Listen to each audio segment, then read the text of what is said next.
Hey, good morning, everybody. Man, I can't think of a better thing that I'd rather be doing at 3:53 in the morning than going to work. Well, actually, I can think of a lot of things I'd rather be doing at 3:53 in the morning on Friday. But hey, here we are. So, I'd like to start out today by giving a shout out to one of my viewers, online till 9. I appreciate your suggestion yesterday. For those of you who don't know or don't read the comments, online till 9 made a suggestion about the title of my channel here, and suggested that maybe instead of commentary from the car, which gives me a pretty limited venue to distribute videos from, I changed the name to Commentary on the Road for marketing purposes for t-shirts and stuff. Well, maybe one day I'll get there. Right now I'm nowhere near it, but it did have a nice ring to it, and like you brought up, it gives me a lot more freedom and stuff for doing this from hotel rooms or break rooms or really anywhere along my travels. And the more I thought about it, the more I said, you know what, let's give it a shot, because I'm pretty open to suggestions. So thank you.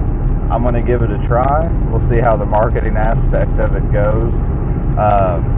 But I appreciate it. For the rest of you that watch this, I want to stress something. I'm a pretty laid back person, and we don't have to agree with each other all the time. If there's something in my videos that you don't agree with, or that you want to challenge, feel free to do so. Leave a comment. We can open up some discussion. I might be wrong. There might be things that I haven't thought of. All that I ask is, let's just be respectful and treat each other with a little bit of dignity about it. We don't have to call names and cuss and scream and yell in all caps and stuff. But yeah, we can talk about things and have discussion like normal human beings. Obviously, from the car, I know a lot of people that do this. They'll post links to all the articles and everything in the video. I have a hard time doing that from my vehicular mobile status. But if you have a question about something, I've got no problem looking it up again and sending you a link, or going ahead and posting one in the comment section when I have time. So, let's see, how do I want to start this one off today? Alright. So, I want to kind of reflect on something. I've gotten in conversations with people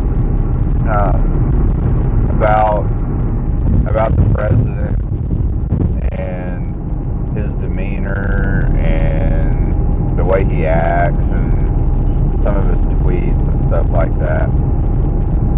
And I'd like to take this time to remind everybody that our president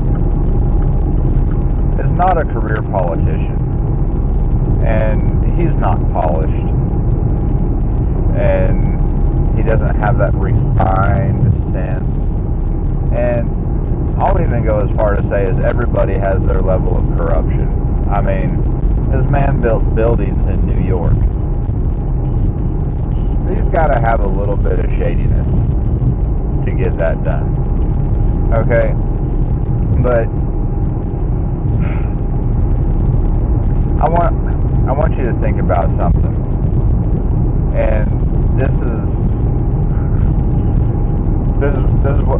what really gets me, is from the time he announced that he was running for president, there has been a pure, fire-driven hatred for this man from some a lot of it has been from career politicians in this country. And the media reflecting their views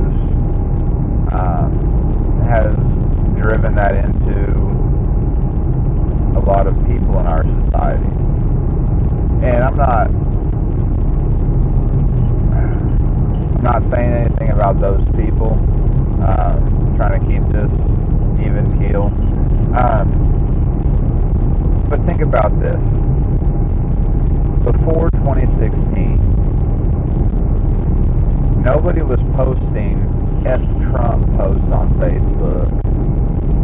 Nobody was tweeting out, we need to see his tax returns. Nobody was concerned with any of that. Nobody gave a flying crap about what Donald Trump was doing, who he was doing it with, or how much it was costing him, or his business dealings. Like you didn't see any of that. Now, if you think back, and you can go online and verify this. So there's pictures and videos all over the place, because Donald Trump was not a politician. He was a real estate man. He was a businessman. Okay? So he had all these properties. You know, there's Mar-a-Lago, there's Trump Towers, there's, you know, he has all these buildings and everything and resorts and stuff with his name on it. Well, a lot of these high-priced career politicians have gone to parties at his resorts with him there. And, you know, there's pictures and videos all over with all these high-level people, you know, shaking hands and smiling. There's pictures of Donald Trump and the Clintons just shaking hands and smiling and talking and conversing. What was that? Al Sharpton. Just so many of these keynote figures that have been doing this. And you gotta ask yourself why they got along so well before and they hate him now.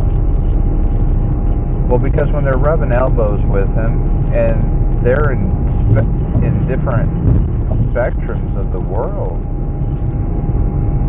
there's no challenge, there's no threat. Okay? So these people were fine with Donald Trump before. Until the day he announced that he was running for president. At first, nobody took him seriously. They're like, it's just Don being Don. Nah, it's not going to happen. In fact, I want to say it was back in the 90s, Donald Trump was on the Oprah Winfrey show, and she was actually kind of prodding him about running for president, because he was listing off a bunch of the stuff that he said he would do. And she's like, well, have you ever thought about running for president? And he's like, well, I thought about it, but it just, you know, wasn't really his thing. And, you know, she was prodding him, trying to get him to go. Yeah, people supported this when it wasn't a reality. Now, here we are. And I got to thinking about why that might be. And I guess I'll break it down like this. If I'm a career politician that has things to hide, and I've been scamming the U.S. out of money through book deals and business ventures and reinvestment firms, might be laundering money through different channels back into the United States in the form of donations.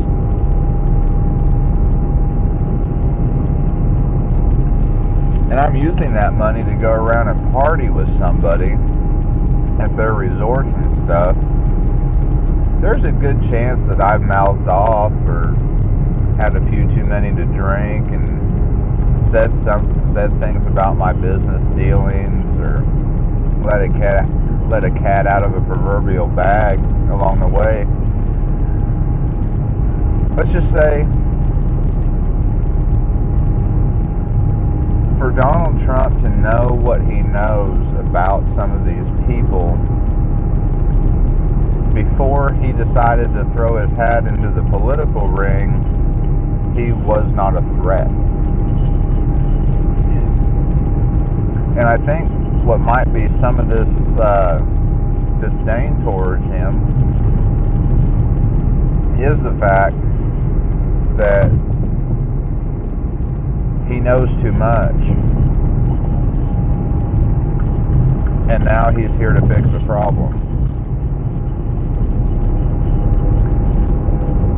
You know, it's like all of a sudden the guy that we were mouthing off to and bragging about things to and rubbing elbows and being all friendly with, telling our secrets to, giving information to, well, oh crap, he's our boss. So I think that's where a lot of that comes from. You know, maybe I'm wrong. Maybe I'm just way off base. But if I had somebody that knew all of my dirty secrets and then I ended up working for them later on, I might be a little worried. And if my dirty secrets were serious enough, I would be really worried.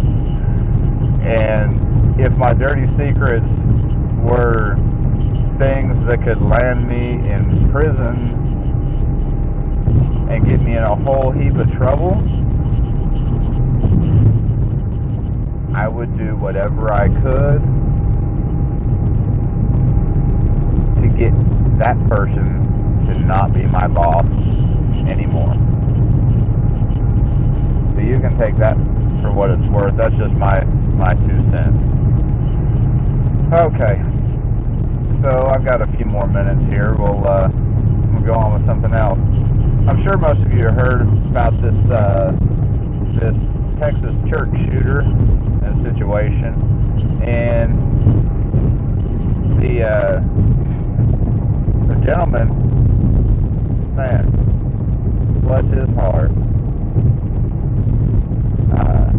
Not only was he exercising his right to carry his firearm in church of all places, which is a smart move to me, and we'll get to that. But the courage to stand up and use it effectively in a crowd of people, and you know, God only knows the amount of lives that he saved. This guy, you know, that I think your life changes once you kill somebody. And that guy, he wasn't afraid to do it for safety of himself, his congregation, his friends, probably some family members, his community, and that's really nothing short of heroic. Now, it's almost funny to watch the media on this, because they're caught in a trap right now. They're caught in a trap. You know, Joe Biden, when the law was passed in Texas, and I didn't look up when it was. I know it's somewhat recent, within the last couple of years or so. They passed a law in Texas saying that it's now going to be legal to carry your firearm into a place of worship. Before that was off limits. It was a statewide gun-free zone. Don't take your guns to church. Well, Joe Biden was very critical, saying how ludicrous that was. And you see these other people. Bloomberg is trying to help the cause in Virginia and take people's guns, go through the confiscation, enforce that kind of thing. And so you see all these people, and they're speaking out against this. And you know, of course, the media and the left, they're all about gun control and banning this gun and that gun. And oh my goodness, I think if every one of them could make it to where nobody was allowed to have any guns, I think we would be there about as fast as they could sign a piece of paper. Thank goodness there's some patriotic Americans out there that are keeping this from happening, and my prayers go out to you out there in Virginia. It's a scary time. I think you guys are going to set the stage for the rest of the country and what we have to look forward to. So Godspeed to you guys. So, like I was saying, the media is kind of caught in a trap with this situation, because this guy saved I don't know how many lives by having his gun in church, standing up, having the courage to look the threat in the face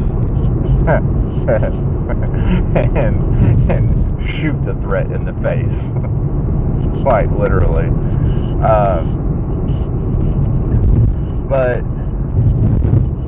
so they have to admit that he's a hero because he saved lives, and their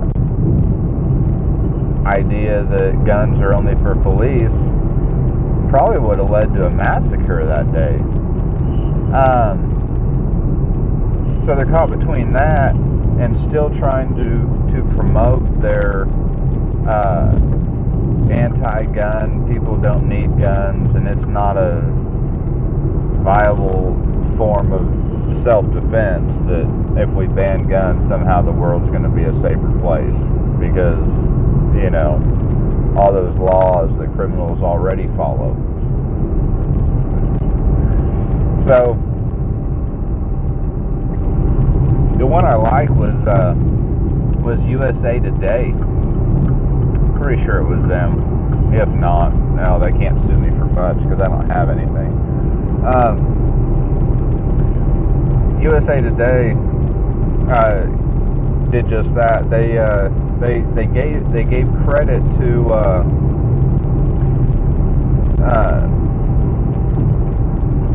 the guy that shot the gunman, calling him a hero. But then they said, well, what's really disturbing though is that 6 other people in church had their guns too. We didn't even know. Well, you didn't know the first guy had his gun until he pulled it out and used it. And they continue to say how alarming it is that many people would have guns in a church, and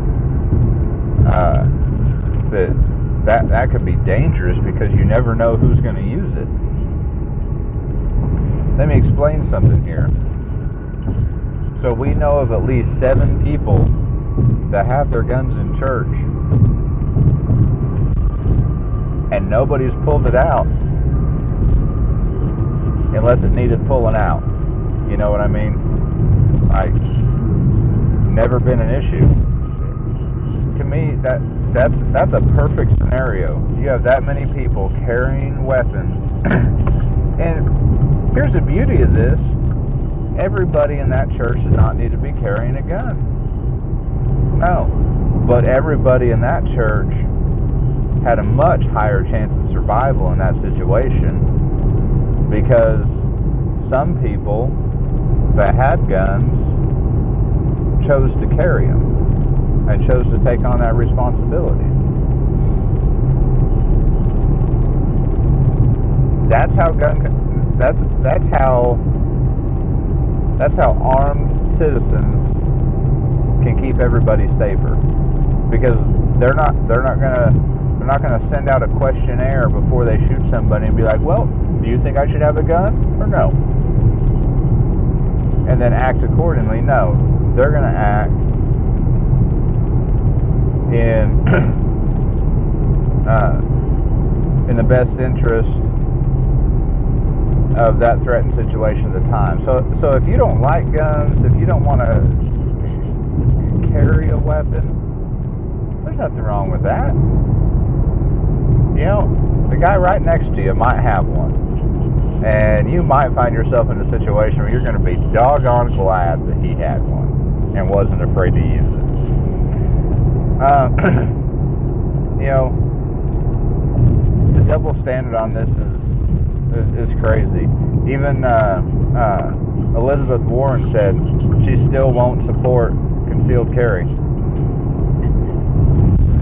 Yeah, because there's a lot of facts to back that up, right? No. Bloomberg came out and said that the only people that should have guns are the police officers. Well, that's never going to happen. You make guns illegal, and then the only people that are going to have them are criminals.